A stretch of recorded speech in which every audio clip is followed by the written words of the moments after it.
Hi అండి, ఎలా ఉన్నారు? బాగున్నారా? ఇవాళ అయితే నేను సొరకాయతో కీర్ చేస్తున్నాను. దీనికైతే ముందుగా పొయ్యి మీద ఒక గిన్నె పెట్టుకొని అందులో నెయ్యి వేసుకోవాలి. నెయ్యి హీట్ అయ్యాక సొరకాయ తురుమును ఇందులో యాడ్ చేసుకొని మంచిగా పచ్చివాసన పోయేలాగా ఫ్రై చేసుకోవాలి. తర్వాత ఫ్లేవర్ కోసము మిరియాలు, ఇలాచి దంచుకొని ఇందులో వేసుకోవాలి.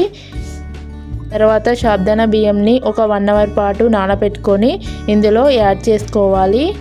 తర్వాత తీయదనం కోసం నేనైతే బెల్లం వాటర్ను వడకట్టుకుని ఇందులో యాడ్ చేస్తున్నాను. మీకు కావాలి అంటే ఈ ప్లేస్లో షుగర్ని కూడా యాడ్ చేసుకోవచ్చు. బెల్లం వాటర్ కాసేపు మరిగాక తర్వాత పాలను కూడా యాడ్ చేసుకొని కాసేపు మరిగించుకోవాలి.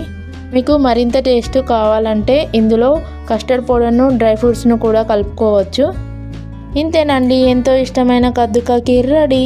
ఈ వీడియో నచ్చినట్లయితే like, share, subscribe. Thank you for watching అండి.